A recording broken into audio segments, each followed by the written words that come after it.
नमस्कार दोस्तों, मैं हूं हरिहर। आपको हमारा चैनल टॉक टॉपिक पर स्वागत है। आप जानते होंगे कि कोरोना वायरस 6 महीने बाद भी पूरी दुनिया में तबाही मचाए हुए है। कुछ देशों में इसकी रफ्तार धीमी जरूर हुई है, लेकिन खतरा टला नहीं है।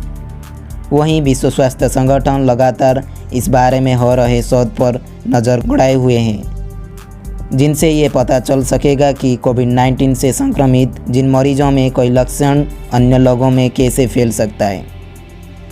WHO के महानिदेशक टेड्रोस अडानम के मुताबिक फरवरी से ही संगठन की तरफ से बात को कहा जा रहा है कि जिन मरीजों में इस वायरस के लक्षण नहीं दिखाई देते हैं, उनके भी ये संक्रमण फैल सकता है। लेकिन इस बारे में अभी और ज़्यादा रिसर्च किए जाने की ज़रूरत है कि ये संक्रमण किस हद तक फैल सकता है। WHO के प्रमुख ने खुद एक प्रेस मीटिंग के माध्यम से इसकी जानकारी सार्वजनिक की है। उनका ये भी कहना है कि कोरोना वायरस के बारे में अभी बहुत कुछ सीखा जाना बाकी है। WHO चीफ का कहना है कि इसको लेकर पूरी दुनिया में तबाही हो रही है। इसके बावजूद अब तक इस वायरस के बारे में जो कुछ जानकारी हाथ लग सकी है, उसके मुताबिक इसके लक्षण दिखाई देने वाले मरीजों का पता लगाना और उन्हें आइसोलेट करने के साथ साथ उनका टेस्ट और फिर इलाज ही इससे बचने का एकमात्र उपाय है। इसके अलावा ये भी पता लगाना बेहद ज़रूरी है कि मरीज़ अपने इलाज से पहले किन किन लोगों से संपर्क में आया है। संक्रमण को रोकने का फ़िलहाल इससे प्रभावशाली तरीका दूसरा नहीं है। उनके मुताबिक कई सारे देश ने इसी आधार पर काम करके अपने यहाँ पर संक्रमण की रफ्तार से सफलतापूर्वक कम किया है। WHO प्रमुख टेड्रोस ने इस बात पर सबसे अधिक जोर दिया है कि हम जैसे जैसे आगे बढ़ रहे हैं, नए सबक सीखते जा रहे हैं। बीती 6 महीने के दौरान दुनिया को ठप करने वाले जानलेवा वायरस के बारे में हमने बहुत कुछ सीखा है, लेकिन अब भी बहुत कुछ ऐसा है जो हमें अभी मालूम नहीं है।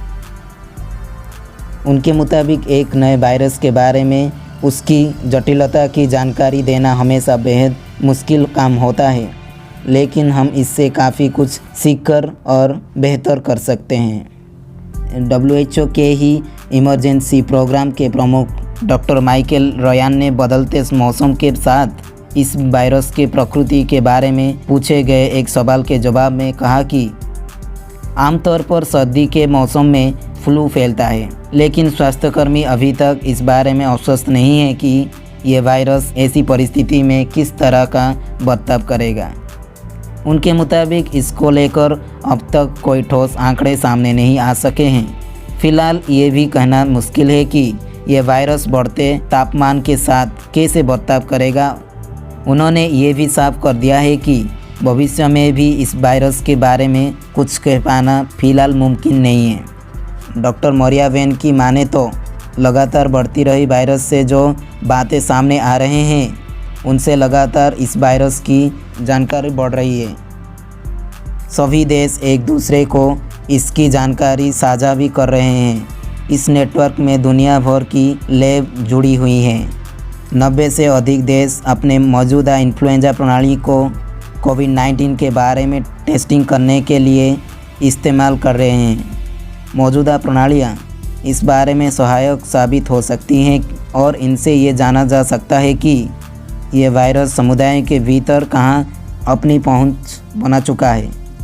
उन्होंने इस बारे में चिंता जताई है कि कुछ देशों में फ्लू की टेस्टिंग अपेक्षाकृत कम हो रही है, जबकि उन्हें लगातार किए जाने की ज़रूरत है।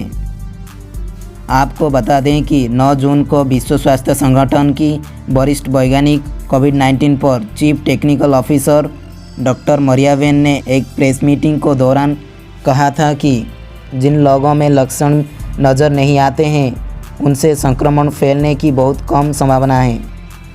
हालांकि उन्होंने ये साफ कर दिया था कि उनका ये बयान इसको लेकर हो रहे कोरोना के प्रारंभिक नतीजों पर आधारित है।